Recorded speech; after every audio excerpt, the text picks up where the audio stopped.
Halo semuanya, jumpa lagi di channel Petani Ekspor. Bang, negara tujuan ekspor yang paling gampang itu ke negara mana? Dalam artian masuknya atau perizinannya dan lain sebagainya.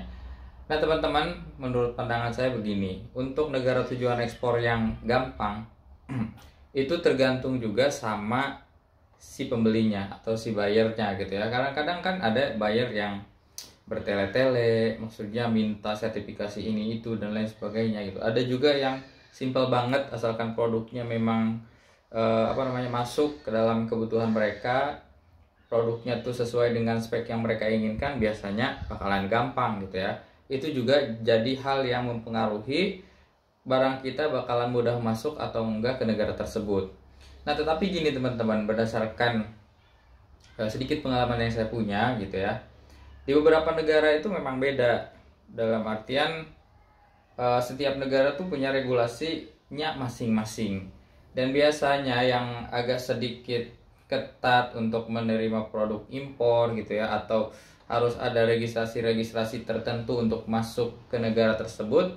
Biasanya memang negara-negara itu adalah negara-negara yang bisa dikatakan negara maju gitu ya teman-teman ya. Jadi biasanya ke negara-negara maju tuh secara regulasinya lebih banyak yang harus kita urus gitu ya.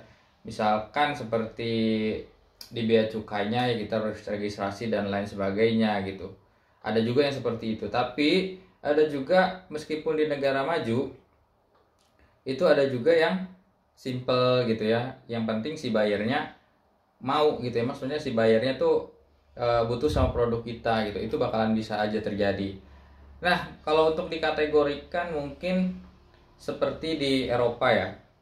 Eropa itu cenderung lebih perhatian terhadap sertifikasi produk, terhadap mutu, terus lab dan lain sebagainya, karena mungkin mereka sudah sadar betul gitu ya terhadap terhadap kesehatan, terhadap produk-produk yang aman untuk dikonsumsi gitu ya. Jadinya mereka tuh nyari sertifikasi yang lengkap. Itulah kenapa agak sedikit sulit nih buat produk-produk yang baru, yang produk terutama mungkin produk makanan dan minuman gitu ya, food and beverage, untuk masuk ke Eropa itu ya sertifikasinya harus lengkap. Kecuali mungkin untuk produk-produk tertentu ya seperti kayak briquet, terus yang bukan makanan gitu ya. Terus ada mungkin kalau rempah-rempah yang masih raw gitu masih gampang lah secara perizinan gitu.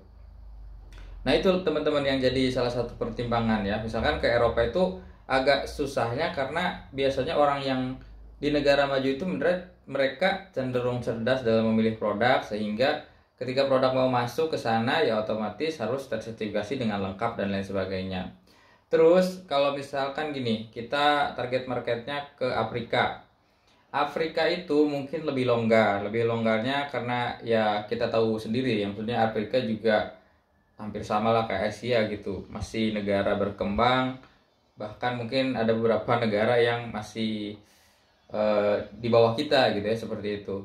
Jadinya secara perizinan longgar banget, cuma ya resiko yang lain adalah ketika kita ekspor ke negara tersebut, ke negara yang masih berkembang terus cenderung miskin juga gitu ya, biasanya takutnya ada beberapa yang buyer fake, buyer scammer atau penipuan dan lain sebagainya, biasanya rawan terjadi di negara-negara seperti itu. Apalagi kalau kalau kita belum belum tahu banget sama si bayarnya, sama si peraturan si negaranya gitu ya, sehingga kita pikir longgar, oh karena longgar nih jadinya kayaknya bagus deh gitu ya, cuma dikira-kira aja tanpa perhitungan, akhirnya bisa tertipu.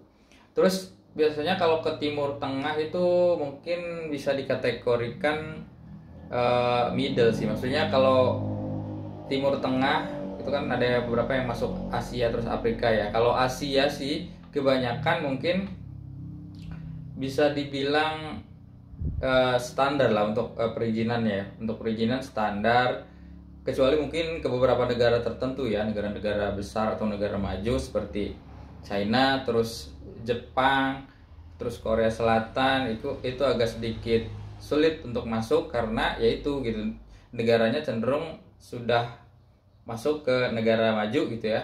Jadinya mereka peduli banget terhadap izin dan sertifikasi dan lain sebagainya gitu ya, terhadap ketelusuran produk, flexibility dan lain sebagainya mereka peduli banget, sehingga banyak yang harus kita urus gitu ya. Seperti kalau mau masuk ke Jepang tuh, kalau produk kami tuh harus ada organik untuk jas gitu ya, jadi standar organik untuk Jepang.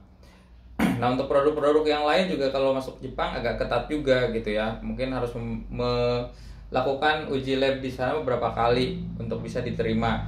Kemudian di Korea Selatan juga seperti itu teman-teman. Terus ke China juga gitu ya, karena mereka negara-negara besar gitu ya. Nah, tetapi di Asia pun ada beberapa negara yang memang cenderung lebih mudah untuk masuk.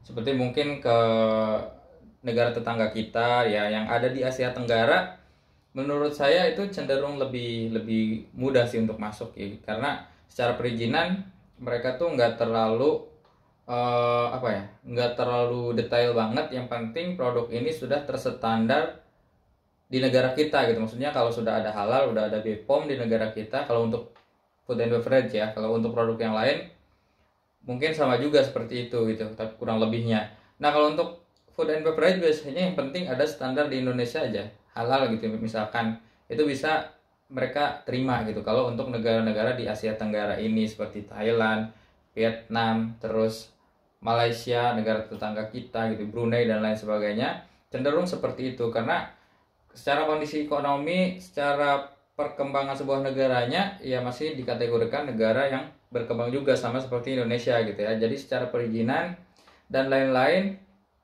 itu masih relatif lebih ringan lah dibandingkan kita ke Eropa atau negara Asia yang udah maju. Seperti itu teman-teman ya.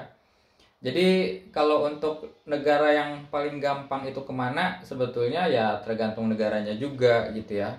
Kita nggak bisa sebutkan ke negara ini gampang, karena meskipun contohnya gini, ke Afrika ini gampang masuknya gitu ya, bahkan nggak mesti perizinan yang lengkap itu udah bisa masuk. Tapi kan belum tentu produk kita tuh diminati di sana. Belum tentu ada orang yang mau sama produk kita gitu. Jadinya nggak bisa dibilang gampang juga gitu ya. Contohnya di negara Asia Tenggara nih, ke Thailand, ke Vietnam, ke Malaysia, ke Filipina gampang gitu ya masuknya untuk secara perizinan dan lain sebagainya. Tapi belum tentu produk kita itu bakalan diminati atau enggak sama mereka gitu ya. Itulah yang kita nggak tahu dan nggak bisa kita katakan gampang untuk masuk negara tersebut teman-teman. Jadi gampang nggak gampang itu, atau gampang atau mudah itu relatif sih, itu tergantung negaranya. Karena di negara yang secara administratifnya ketat pun gitu ya, masih bisa dengan mudah masuk gitu kalau memang ketemu buyer yang tepat. Contohnya seperti yang saya lakukan beberapa bulan lalu tuh, kirim gula cetak ke Amerika gitu ya. Kebetulan buyernya tuh luar biasa baik, mereka nggak minta sertifikasi yang macam-macam gitu ya. Ya akhirnya bisa aja gitu tanpa harus melalui proses administrasi yang begitu rumit, begitu banyak gitu ya. Sementara kalau di negara yang sama pun ada juga yang ribet gitu, minta ini itu seperti itu teman-teman.